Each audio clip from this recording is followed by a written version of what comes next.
Alhamdulillahirabbil alamin. Arrahmanir rahim. Maliki yaumiddin. Wa huwal ladzi khalaqas samawati wal arda bil haqq ta'ala ma yusyrikun. Khalaqal insana min nutfatin fa idza huwa khasimun mubin. Wa huwal ladzi arsala rasulahu bil huda wa dinil haqq liyudhhirahu 'alad dini kullihi walau karihal musyrikun. Asyhadu an la ilaha illallah wahdahu la syarikalah wa asyhadu anna Muhammadan abduhu wa rasuluh. Allahumma shalli ala Muhammad wa ala ali Muhammad kama shallaita ala ali Ibrahim innaka Hamidum Majid. Ayuhan nas ittaqullaha haqqa tuqatih wa la tamutunna illa wa antum muslimun. Hadirin rahimakumullah.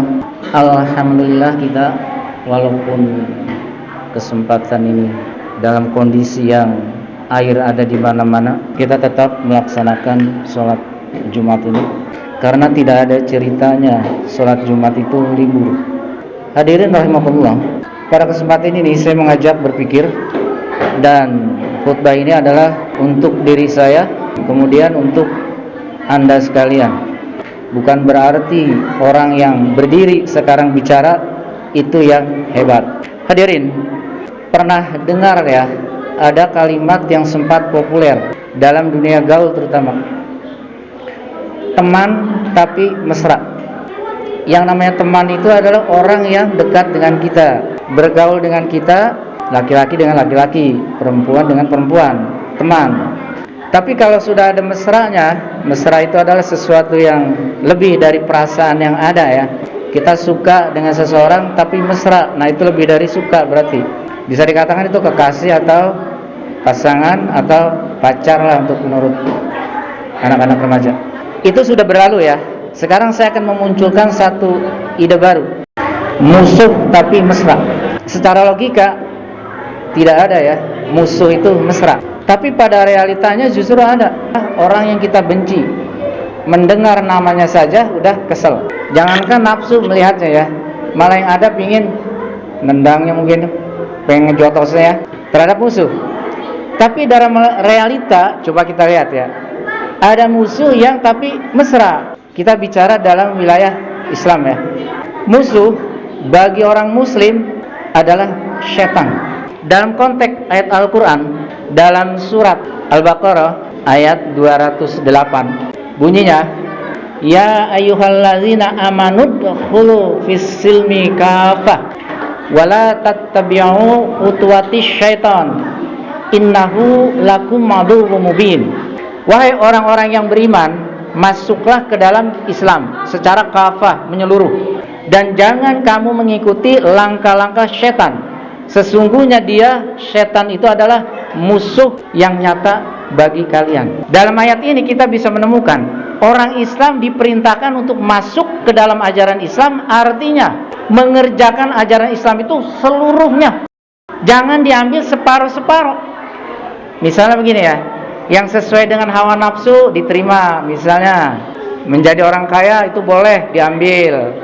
Atau misalnya begini, kalau bapak-bapak ini ya khusus saya, kawin boleh dari 4 diambil. Tapi giliran masalah waris, perempuan dapat 1, laki-laki dapat 2. Nah ini gak sesuai dengan nafsu nih, ditolak. Nah itu artinya nu'minu bi ba'din wa nakfuru bi ba'din. Percaya mengambil yang sebagian dari ajaran Islam dan menolak yang sebagiannya lagi, mengkufurkannya. Nah ini artinya tidak fis silmi kafah, tidak mengambil ajaran Islam secara keseluruhannya. Berarti kalau ada orang Islam yang mengambil ajaran Islam cuma 50%, berarti yang 50% itu dia tolak. Nah yang 50% yang dia tolak itu berarti tattabi'u khutuwati syaitan. Berarti dia sudah mengikuti langkah-langkah setan. Dan kalau sudah mengikuti langkah setan, kesananya mungkin semakin dekat, semakin mesra. Akhirnya apa? Sholat dikerjakan, mabok juga. Puasa dikerjakan, korupsi juga, ya kan? Haji berangkat ke Mekah, tapi zina juga. Atau apa? Mengerjakan sedekah juga, tapi mencuri juga, mengambil hak orang juga. Nah ini kan artinya di samping dia mentaati ajaran Islam, tetapi di samping itu juga dia mengikuti langkah setan. Nah ini kalau orang sudah mengikuti langkah setan, berarti dia sudah mesra dengan setan, ya kan? Waktunya zuhur misalnya, sudah berkumandang nih, azan. Masih asik aja main game misalnya. Masih asik aja misalnya ngitung-ngitung mau belanja apa nih. Atau sudah waktunya ibadah, masih saja asik melakukan hal-hal yang tidak mendukung kepada ibadah. Dengan demikian kita sudah asik dengan setan. Ini peringatan untuk saya juga. Ya. Setelah saya pikir, benar, kita masih bermesraan dengan setan. Setan itu siapa? Innahu lakum aduwwum mubin. Musuh yang nyata, betul kan musuh? Tapi sekarang kita lihat, nggak usah jauh-jauh, diri kita sendiri kan. Kewajiban-kewajiban yang sudah diperintahkan oleh Islam. Nah, berarti kelalaian itu mengikuti langkah setan. Khutuwati setan berarti mengikuti garis-garis setan, ketentuan setan, ajakan setan, rayuan setan. Jadi ketika perintah Allah sudah tiba, kemudian kita masih lalai, masih cuek, masih acuh, berarti kita sedang mesra nih. Dengan siapa? Ya setan. Siapa lagi? Coba kalau bukan setan musuh kita. Kemudian dalam surat Fatir ayat 6, Inna syaitana lakum waduun fattahizuhu waduan. Sesungguhnya setan itu adalah musuh bagi kamu. Fattahizuhu, khuz ini ya, ambillah, jadikanlah dia itu sebagai musuh. Bukan setan musuh, tapi mesra. Kalau teman mesra wajar, ini musuh nih, tapi mesra. Inama yad'u hizbahu liyakunu min ashabis sa'ir.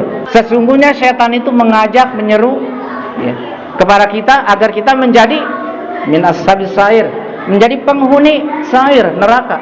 Kalau kita benar, berarti ada di pihak yang benar. Kalau kita salah, berarti ada di pihak yang salah. Kalau kita menolak ajaran Islam separuh, kemudian mengikutinya separuh, berarti yang separuh yang kita tolak itu berarti mengikuti siapa? Ya mengikuti setan. Nggak ada jalur lagi.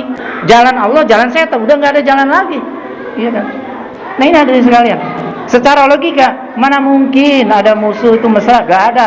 Tapi kenyataannya, realitanya adalah justru banyak manusia yang mesra dengan musuhnya. Siapa musuhnya? Setan.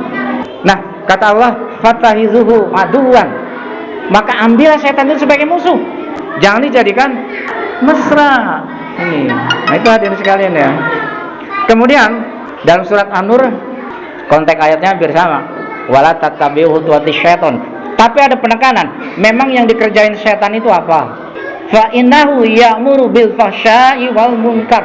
Intinya itu, ya'muru bil fahsya'i wal munkar. Fahsya itu adalah perbuatan yang jorok, kotor, jijik, gitu ya. Kemudian hal-hal yang pokoknya menyangkut itu, yang pornografi, itu fahsya. Kalau munkar itu adalah hal-hal yang bersifatnya psikologi, penentangan, nakal, berandal, kemudian bajingan. Nah itu masuknya ke munkar. Ini yang diperintahkan oleh setan. Jadi kalau kita misalnya kita fokus kepada video porno, kemudian kita nonton video porno ya, itu berarti kita sudah mengikuti langkah setan. Berarti di situ kita sudah mesra sama musuh kita. Nah, hadirin sekalian, itulah ya yang saya maksud dengan musuh tapi mesra. Kita tidak sadar kalau selama ini mungkin kehidupan kita ini banyak mengikuti musuh kita, bukan musuh dari manusia. Ini mah musuh dengan setan. Kita anggap musuh, setan kita itu musuh, katanya setan itu musuh, tapi kok mesra. Tapi mesra. Azan zuhur udah bunyi, tapi enggak sholat. Tapi dia bilang setan itu musuh. Nah, hadirin sekalian, itulah ya yang bisa saya sampaikan. Sekali lagi, musuh tapi mesra, yaitu setan. Jadi pesan Allah, fatahizuhu aduwa, maka jadikanlah setan itu sebagai musuh. Nah, mudah-mudahan kita ini bisa menjadi orang yang selalu dibimbing oleh Allah ya. Orang-orang yang selalu dituntun oleh Allah, sehingga kita bisa membedakan mana musuh dan mana kawan. Barakallahu li wa lakum.